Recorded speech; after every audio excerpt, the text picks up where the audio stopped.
Hello everyone, welcome to टेक्शन में। आज के सेशन में हम कोबोल से रिलेटेड एक और टॉपिक कवर करेंगे, जिसमें कि कैसे कोबोल के अंदर किसी भी सबस्ट्रिंग को फेच किया जा सकता है। ठीक है, सबस्ट्रिंग फेच करने के लिए बहुत सारी हमारी रिक्वायरमेंट हो सकती है।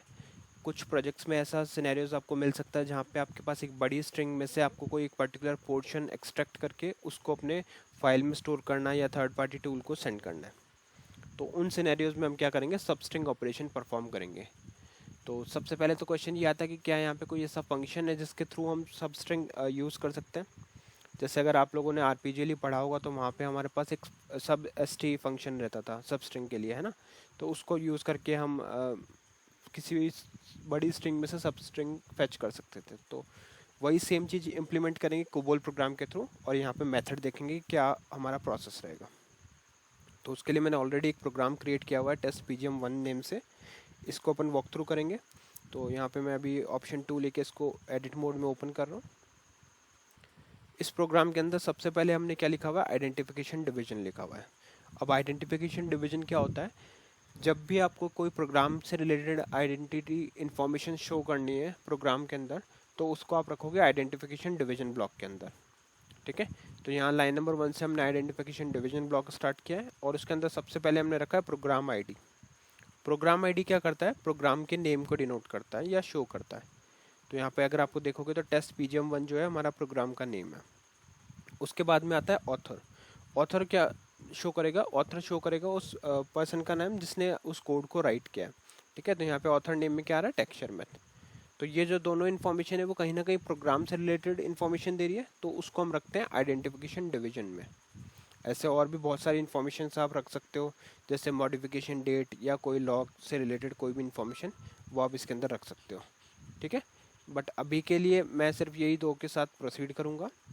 और एक चीज़ और, अगर आपको बेसिक का भी आइडिया नहीं है, जैसे यहाँ पे हमने ये स्पेस क्यों रखा हुआ है या पोजिशनिंग कैसे है, तो उसके लिए आप लोग प्रीवियस सेशंस देख सकते हो, क्योंकि स्टार्टिंग में हमने ये सारी चीज़ ऑलरेडी डिस्कस की हुई है कि कैसे हम पोजीशन करते हैं, क्या स्ट्रक्चर होना चाहिए कोबोल का, वो ऑलरेडी डिस्कस्ड हो चुका है। तो मैं यही रिकमेंड करूँगा कि जब भी आप सेशंस देख रहे हैं तो एकदम सीक्वेंस से इसको फॉलो करें, क्योंकि सारे सेशंस एक प्रॉपर सीक्वेंस में, अगर आप सीक्वेंस फॉलो करोगे तो आपको बहुत इजीली से टॉपिक समझ में आ जाएगा।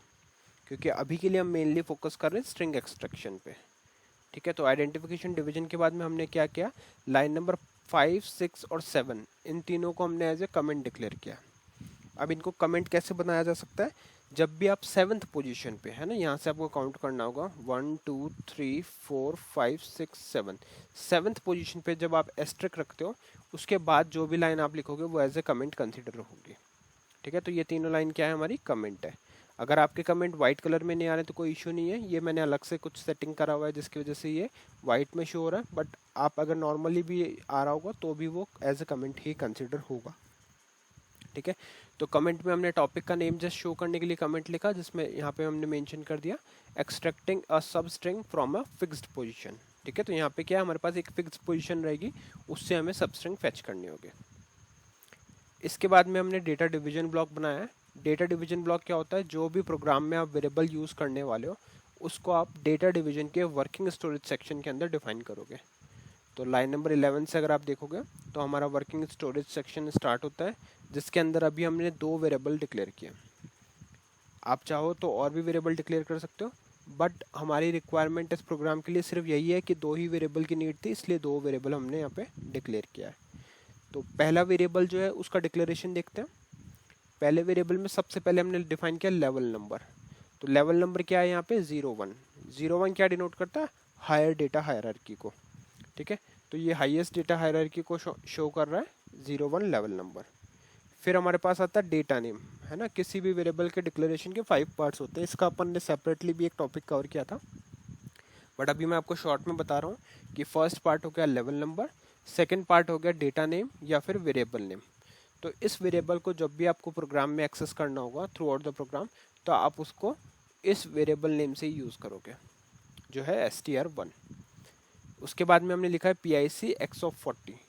PIC x40 क्या डिनोट करता है, PIC डिनोट करता है पिक्चर क्लॉज को, और x40 डिनोट करता है अल्फा न्यूमेरिक 40।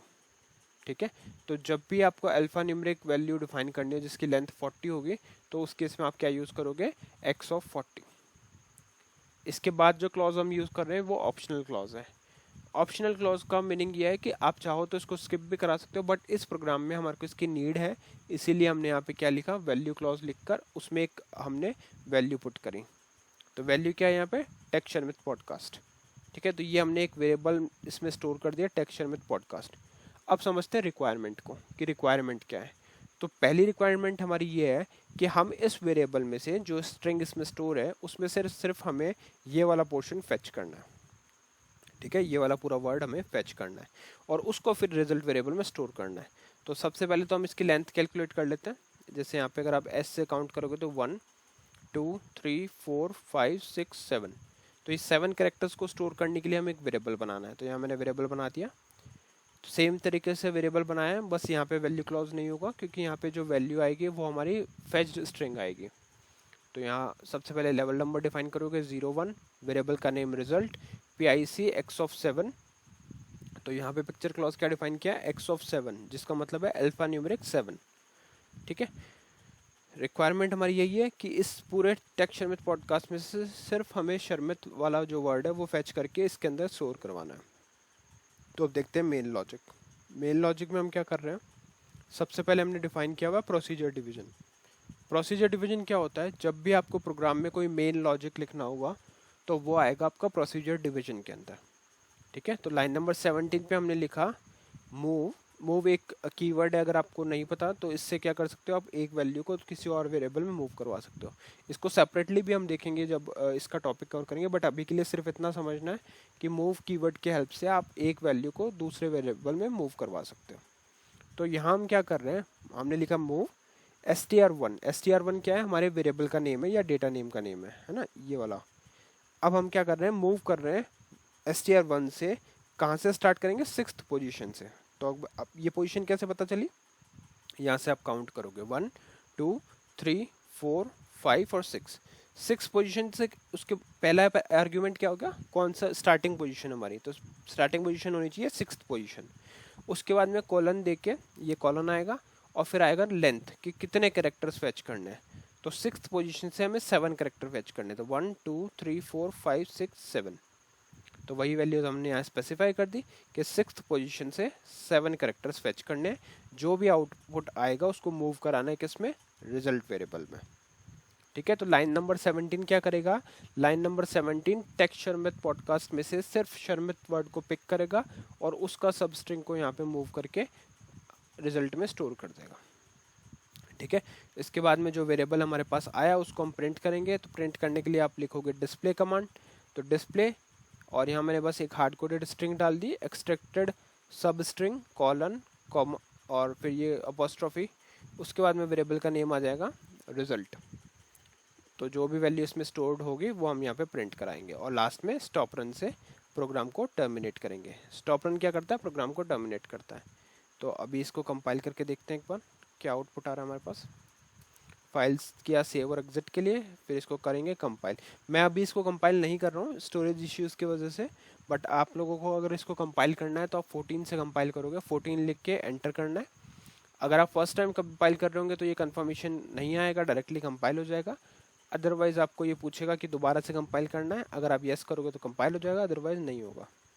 ठीक है, और इन केस अगर कोई एरर आता है प्रोग्राम में तो फिर वो आपको यहाँ पे बॉटम पे शो हो जाएगा कि एरर क्या है, तो उसको फिर आप स्कूल फाइल चेक करके रिजॉल्व कर सकते हो। मेरा ये ऑब्जेक्ट ऑलरेडी क्रिएटेड है तो मैं डायरेक्टली इसको कॉल करूँगा। तो यहाँ से हम करेंगे इसको कॉल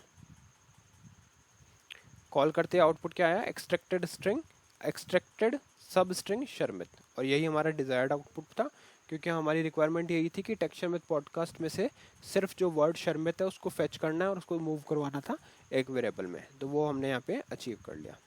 ठीक है, तो ये पूरा प्रोसेस रहता है कोबोल के अंदर किसी भी वैल्यू का सब स्ट्रिंग फेच करने के लिए। ठीक है, इसके और भी वेरिएशंस होते हैं, डिफरेंट अप्रोच होती है किसी भी वैल्यू को फेच करने के लिए, वो हम अपकमिंग सेशन में देखेंगे।